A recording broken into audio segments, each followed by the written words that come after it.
Are you ready? Yes! Now follow me down the road of my life. January 2006, me and a couple of friends decided to rob a store. And in that process, we took the police on a high-speed chase. We're going about 95 miles an hour around a curve, not knowing that the he's gonna lay it down there? Out the spikes. So we actually hit the spikes at 95 miles an hour. After that, my heart had dropped to my stomach and I really didn't know what to do. So I fast forward past that time and I'm standing in front of the judge, and the judge is riddling off all of my charges and all the things that they have began to charge me with, and he then sentences me to 12 years in prison. At that time, I'm 22 years old and I don't know how I'm getting ready to do 12 years in prison. I have no idea. So the first day of me being incarcerated, the first thought that I had to do was I had to fit in. I had to find my way. I had to figure out what was going on. But you realize that you're a sheep when you're amongst people who are truly wolves. So there was many times in my life that I thought I was a wolf until I began to be around true wolves.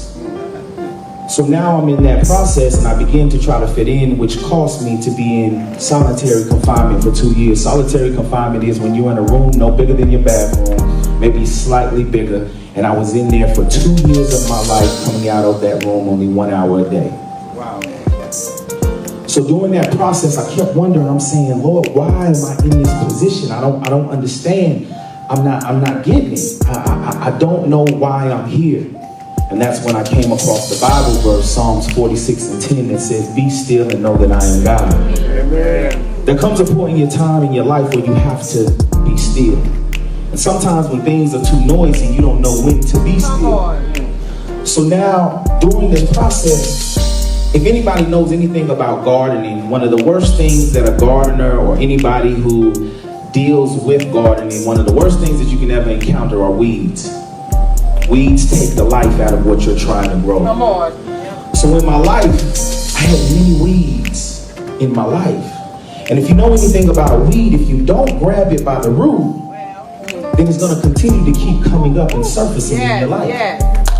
So during my life process, I had a whole lot of weeds. I grew up without my father, never knew who my father was. My mother battled addiction. I had different situations in my life that I just kept saying, why am I going through this? And these were the weeds in my life that were stunning my growth. And they were stunning my growth because I was unwilling to face those things. But those were the surface level things. That wasn't the root. And a lot of times in our life, if we don't get to the root of what truly happens in our life, then there's a whole lot of things that tend to pop up that we think are the problem, but they're really not. Okay.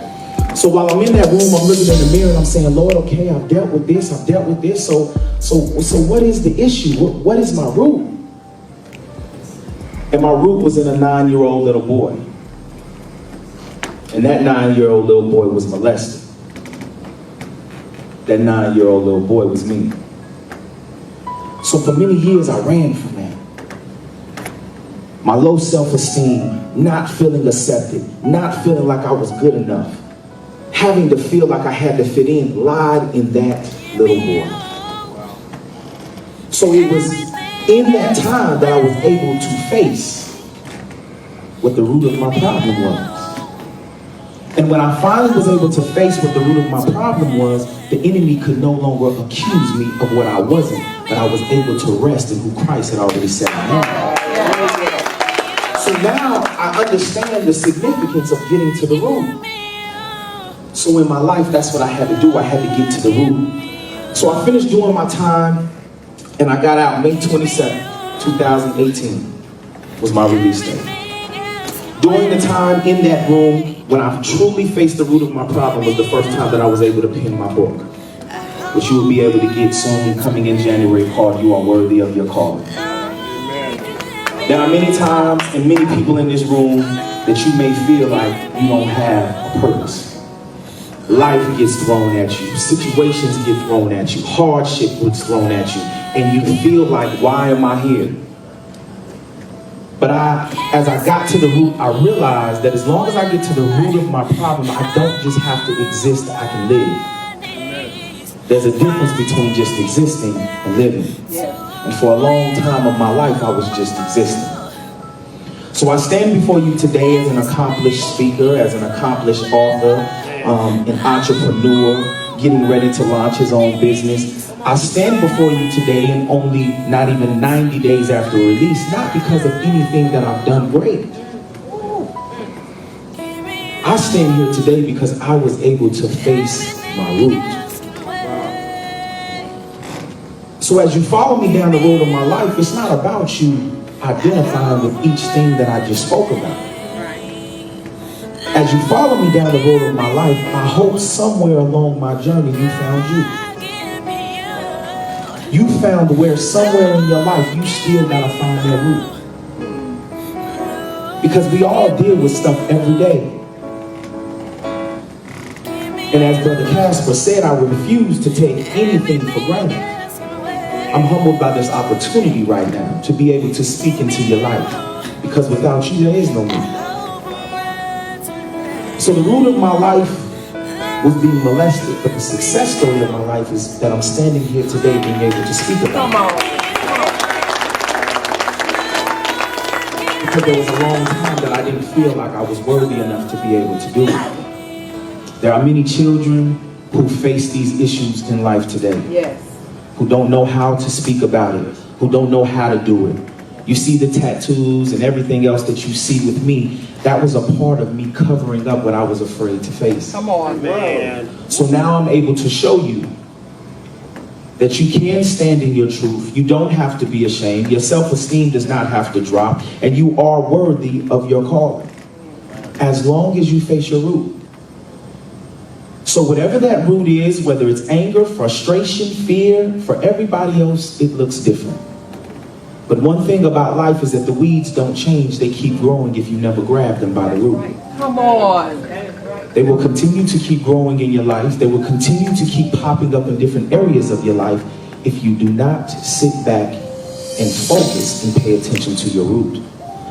So I challenge everybody in here today, whether a child, middle-aged, or grown, your age doesn't really matter. The fact of the matter is that it comes a point in time when you must face your root. And in facing your root is when you'll find you and allow all that God has for you to flow from you. I thank you guys for this opportunity. I thank you for this time, and I love you all. Thank you.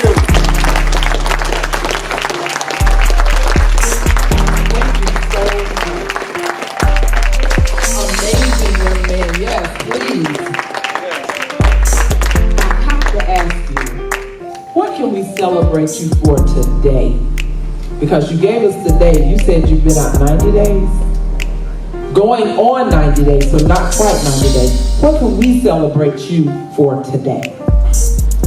The celebration for me today would have to rest in just the grace of God. Wow. The power of Him, and you can celebrate not me, but the God in me. Everything that God has allowed me to be able to do until today. So.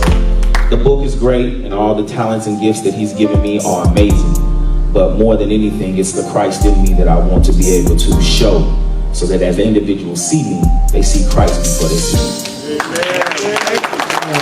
Thank you for sharing that, y'all. Now I'm going to speak to you from the position of a mother. Okay? Have 3 sons. How old are you? Okay, so Josh could be my son, because my oldest son is 33. I thank you for surviving what you went through as that 9-year-old, because so often our children never get the opportunity that has been presented to Josh to, one, be open enough to tell that this happened to me. Men typically won't do that. And at the end of the day, to share your story and to share it with such power. And again, I say, from the position of a mother, thank you. Thank you.